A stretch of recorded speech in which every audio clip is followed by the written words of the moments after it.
Hello everybody and welcome to another episode of Get Ready for Game Night, my YouTube channel where I try to teach you some of my favorite games in a casual, unscripted way, just as though you're sitting right here at the table with me.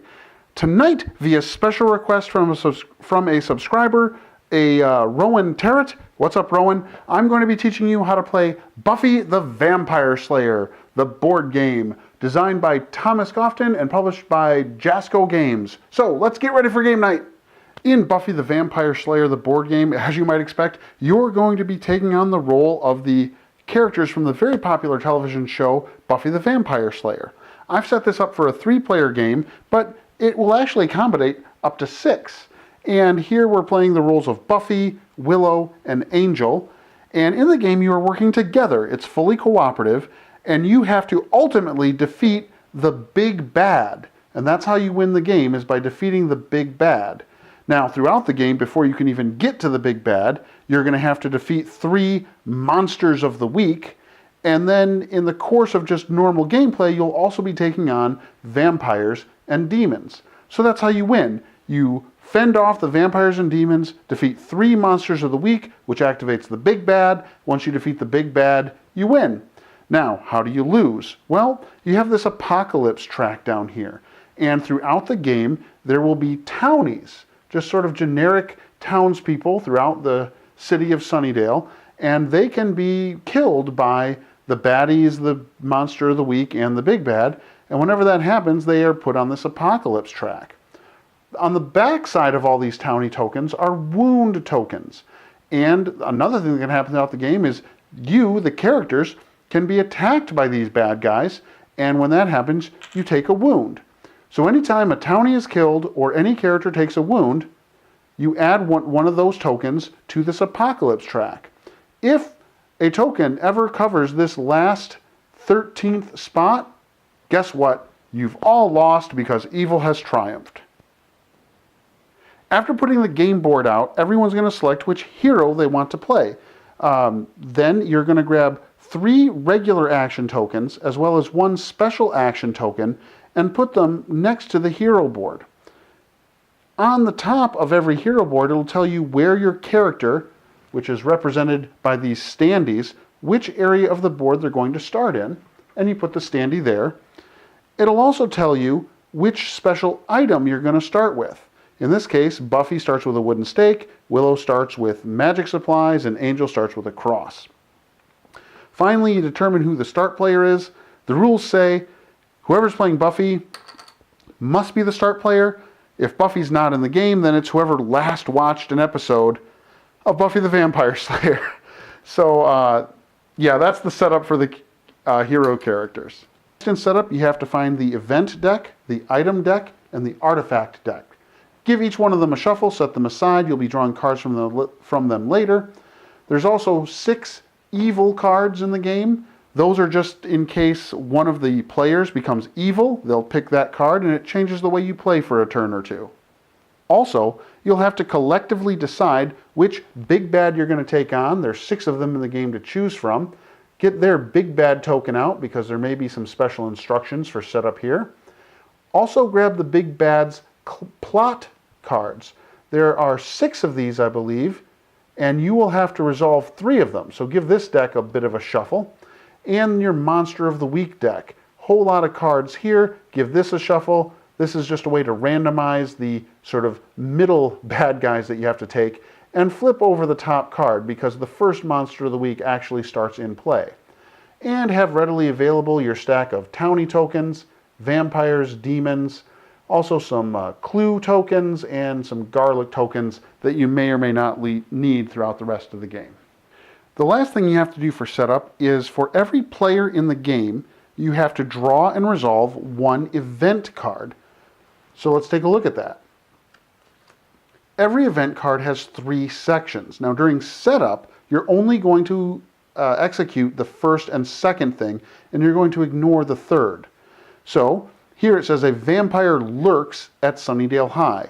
That's just the game's way of saying take a vampire token and put it in the Sunnydale High location on the board.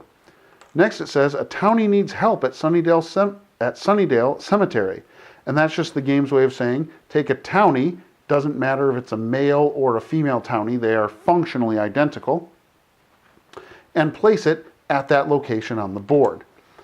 You would ignore the third part of this during setup. Now, it might say a demon terrorizes an area.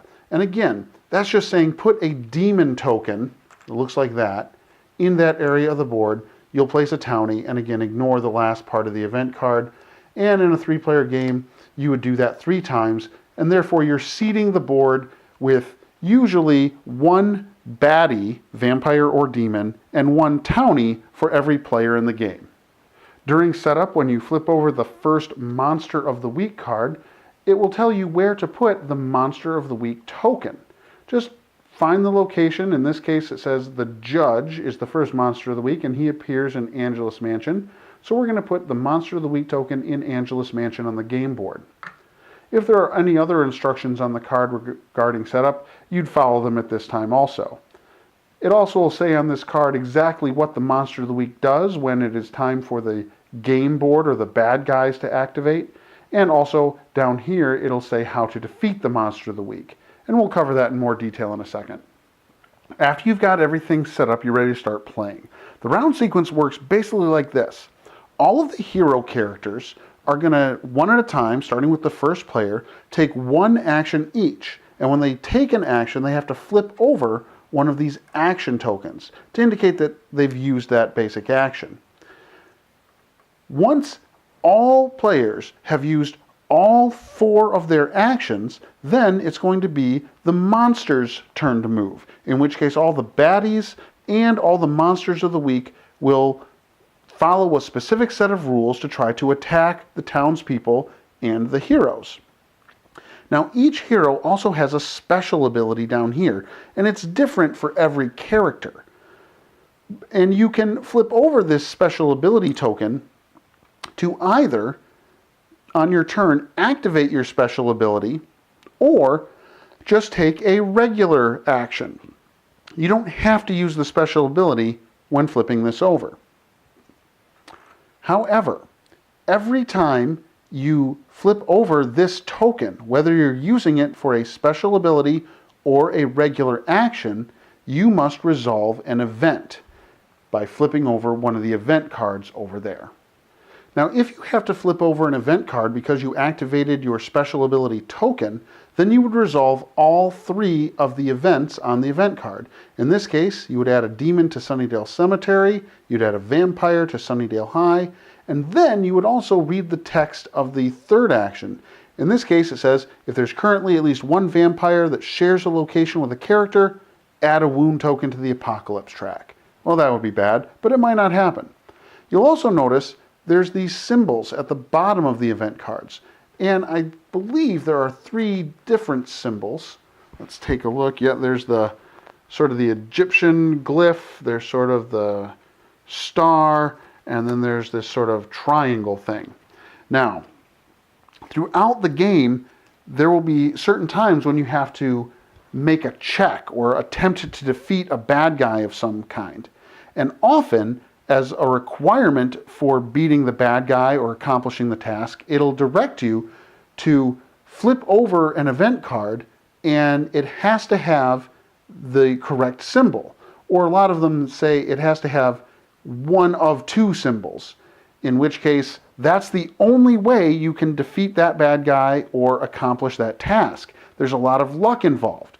Even if you have all the other requirements, it still might just come down to a card draw where you have a 1 in 3 or 2 in 3 chance of just happening to have the right symbol on the card that you draw. Now, when you flip over one of your action cards, I said you can take one of 4 basic actions. So let's talk about what those are. First action is search, and basically that just means you're going to draw 2 item cards from the top of the deck. Now, there is a hard limit of 3 total cards for every character in the game. Whether those are item cards or artifact cards, you can never have more than 3. So as soon as you get a 4th, you must immediately discard 1. So searching allows you to get more of these item cards. You can fight. Fight is the 5th symbol. If you choose the fight action, you can stun 1 vampire in your location. Now, I said vampire, not baddie, meaning you cannot stun a demon. Demons are harder to deal with than the vampires. The other option you have, if you choose the fight action, is you can attempt to slay a monster of the week or a big bad in your location. Now, before you can do that, you will have to meet certain requirements outlined on the Monster of the Week card or the Big Bad card, but it does require an action to attempt to slay them. Next option, use. Every location on the board has a specific action that you can do that is exclusive to that location. A lot of times it's like, instead of drawing a random item card, you get to draw 2 specific item cards. You ruffle through the deck, find the 2 that you need, and then reshuffle the deck. Or it might be an ability to stun vampires or demons that are other places on the board, or there might be things that let you heal. Every location has its specific action very clearly printed underneath it on the board. And finally, you can move. And when you move, you can go to any location on the board. You are not bound by adjacency or the arrows that you see on the board. Those arrows that you will see on the board in a minute only regulate the movement of the baddies and the bad guys. The heroes, for a single action, can basically teleport anywhere on the board. And then finally, your special action, every hero is going to have a different action. Now, what are the advantage of these item cards? Well, a lot of times they give you an additional action that you can do. Like for instance, if you have the Magic Supplies item card, as a new action, when you search, you can do a search action to remove a wound token from the Apocalypse track. So there's a way to heal and slow down that progression of evil. And the cards say very clearly on them what they do. So those are your basic actions on your turn. You can search to get more cards, fight to fight baddies and stun them, use the location you're at, move to any location on the board, or use your special ability or use an action that is printed on a card that you currently have. Let's talk a little bit more about how you defeat and fight the Monster of the Week. In this scenario that I've set up, the Monster of the Week is the Judge, and they appear in Angelus Mansion, which is good because that's where one of our characters, Angel, just happens to be. So, on your turn, if you wanted to use one of your action tokens to try to defeat the baddie, you would first look at what the item requirements are. In this case, you would need a cross and a weapon. So you would have to discard the cross card and weapon card that you had, and they are now out of your hand back into the item deck. Then it says, check to succeed. And there's these 2 symbols, a little triangle with an eye in it and a little ankh. What that means is, even if you have everything that you need to defeat them in terms of your requirements, and you use one of your fight action tokens to defeat it, the last step in attempting to defeat the Monster of the Week is you have to randomly draw an event card and see what the symbol is at the bottom. In this case, it's the ankh, which matches this symbol, which means we are successful. That Monster of the Week would then be defeated. However, if you drew a card that did not have one of those symbols, let's see if we can find one. Yeah, let's say you drew this card that has the 5-pointed star. Well, the items you discarded are still gone, and the Monster of the Week is not defeated. Unless, if you're really in a bind and you really desperately want to defeat this Monster of the Week, there is a way you can do it even if you are unsuccessful on your check, but it is costly.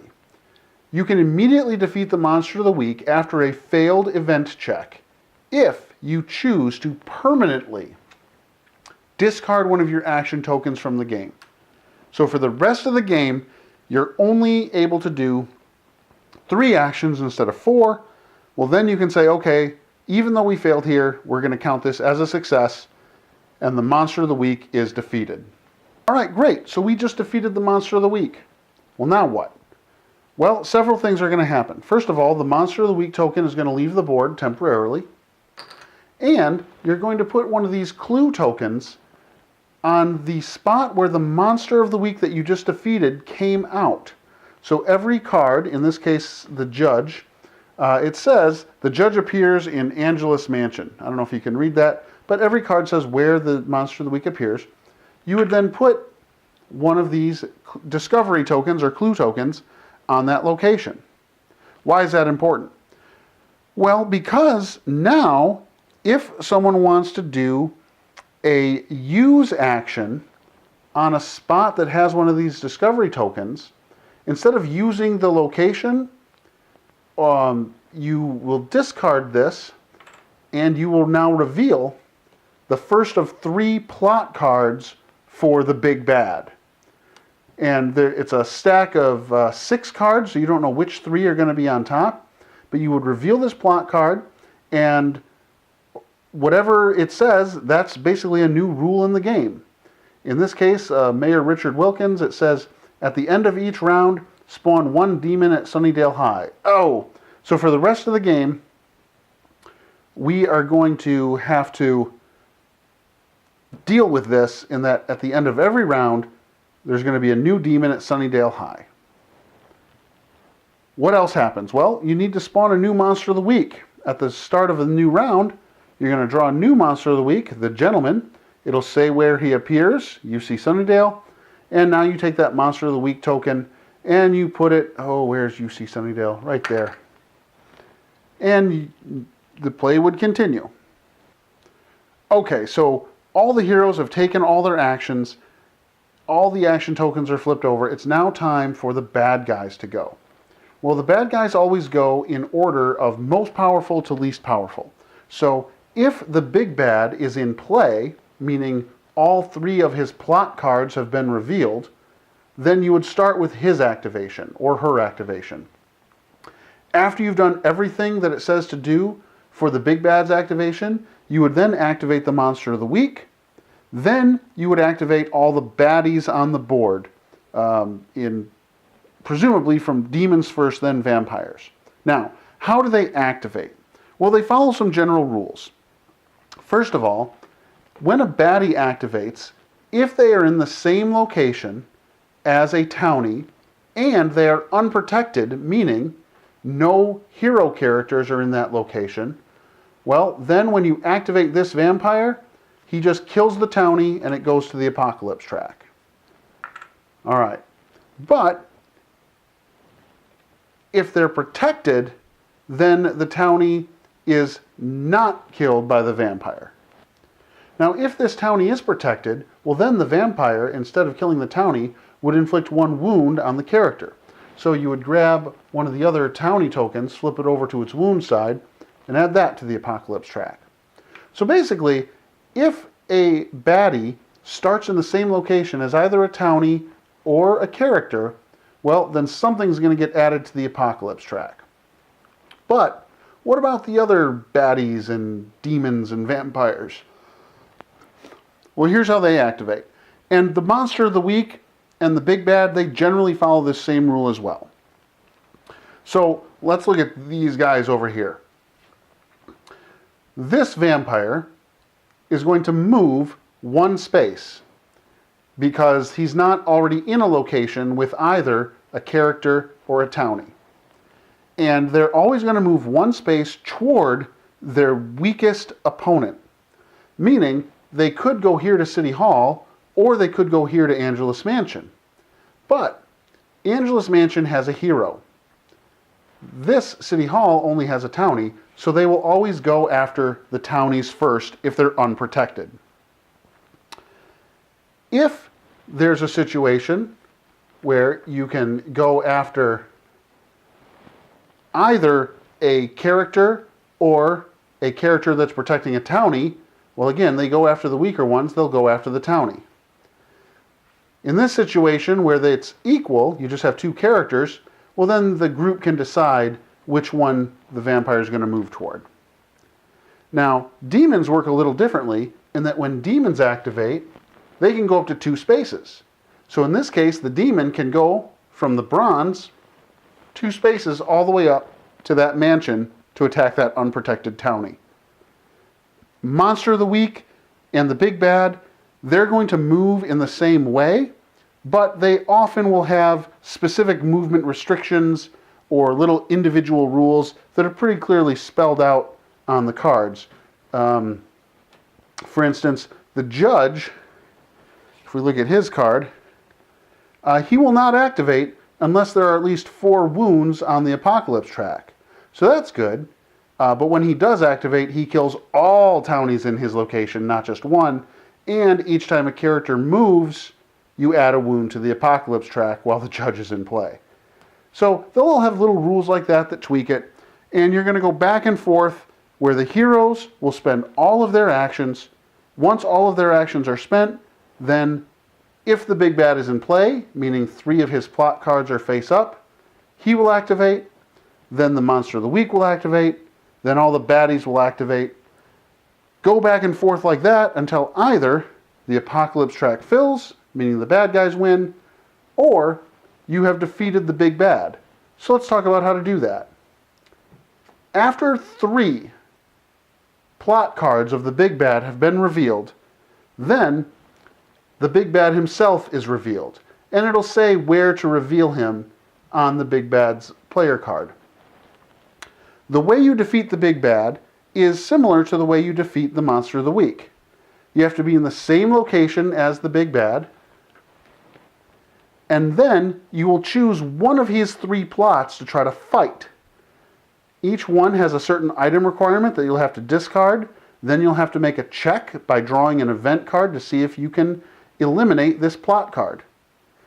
Unlike Monster of the Week, however, if you fail here, you're just done. You're not allowed to discard an action token in order to immediately defeat it.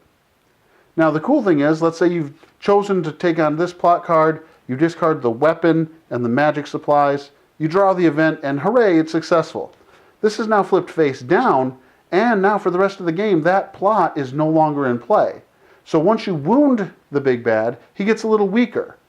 And then once you beat 2 of his plots, only 1 rule that hurts you is in play. If you are able to flip over all 3 plot cards following those rules, you have won the game. Well, that's everything you really need to know to play Buffy the Vampire Slayer, the board game. This was a special request video, so feel free to send in your special requests. I will do my best to try to get to them. Can't make any promises, though. If you have any questions, comments, concerns, put them in the comments below. I am pretty good at answering them. Like and subscribe if this channel is something that you enjoy. Tell your friends about it. And, hey, hope you're ready for game night.